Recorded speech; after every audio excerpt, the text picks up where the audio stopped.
በደንብ ስሙ። ያላገባችሁ ሁሉ ስሙ። ተፋታችሁ ኋላ ሳይገባችሁ አግብታችሁ ተፋታችሁ ከምናገኛችሁ ዛሬ ብትሰሙ ይሻላል። ደስታን መጥገብ ከፈለጋችሁ ያ ደስታ ክርስቶስ ነው፣ ሌላ የለም። ምንም ብትባክኑ በጣም ብዙ ዘፈኖችን ስላዳመጣችሁ ጭፈራ ቤት ስለሄዳችሁ ደስታን አታገኟትም። ደስታ ክርስቶስ ነው። የአይኳቲያን መላእክት የደቂቀ አዳም ሁሉ አይን የሚያርፈው አንተን ሲያይ ነው። የሰው ልቡ የሚያርፈው ክርስቶስን ሲያይ ብቻ ነው። ምንም ነገር ብታዩ ስታዩ ትኖራላችሁ እንጂ አይናችሁ ሊጠግብ አይችልም። እናየው ክርስቶስን ያየለት ነው። ሰው ሊረካ የሚችለው ክርስቶስን ሲያይ ነው። ልብ ልንገራችሁ፣ ከክርስቶስ እንዲደርስ የተፈጠረ መንገደኛ ነው።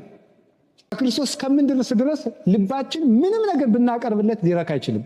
ልብስ ለውጡለት፣ ምግብ ለውጡለት፣ ጥሩ ቤት ስሩለት፣ ጥሩ መኪና ግዙለት፣ ልባችሁ ሊያርፍ አይችልም። የሚያርፈው ክርስቶስን ስታገኙ ብቻ ነው።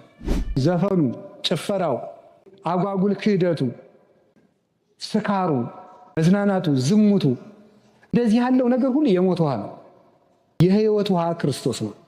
አዳም ሚስቱ ከምን አካሉ ነው የተፈጠረችው? ከጎኑ የሚል ነው እንጂ ከግራ ጎን አይልም። ሔዋን የተፈጠረችው ከቀኝ ጎን ነው። ግራ ጎን የተባለችበት ምክንያት ልብ ያለ የት ነው? በግራ። ደም ያለ የት ነው?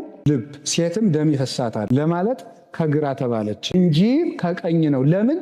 ቀኝ ለመርዳት ፈጣን እንደሆነ ሴቶችም ለመርዳት ፈጣን ናቸው። ባልና ሚስት ከተጋቡ በኋላ ቢፋቱ ምን እንደካዱ ይቆጠርባቸዋል? የክርስቶስን ተዋህዶ እንደካዱ ነው የሚቆጠርባቸው። ሰው ሚስቱን ማያከብራት፣ ሚስትም ባሏን ማታከብርበት ምክንያት ትዳራቸው የተዋህዶ ምሳሌ እንደሆነ ምን እያደረጉ እንደሆነ ስለማይገባቸው ነው። ማግባት ማለት የመለኮትና የትስብእትን ተዋህዶ በተግባር መግለጥ ማለት ነው። ከዚያ በኋላ የግል ገንዘብ የለም። አንዱ ነዋል። ያንተ እናት እንዲህ ብለው፣ ያንቺ እናት እንዲህ ብለው ራሱ አይባልም። እኛኛይቱ እናታችን እንዲህ ብለው፣ ገሊት የሚባሉ እናታችን ብለው፣ የእሷ እናት የለችም፣ የእሱ ጭምር ናት። አንድ ናቸው። ገንዘብም የገሌ የሚባል የለም። ባል ለሚስቱ ራሱን ነው የሚሰጣት፣ ሚስትም ለባሏ ራሷን ነው የሚሰጠው። ሳንቲም ቢደብቁ ግን ቤተክርስቲያን ካልተቀደሰባት በረት ናት። ትዳርም በቁርባን ካልከበረ ተራ ኑሮ ነው፣ አያጸድቅም።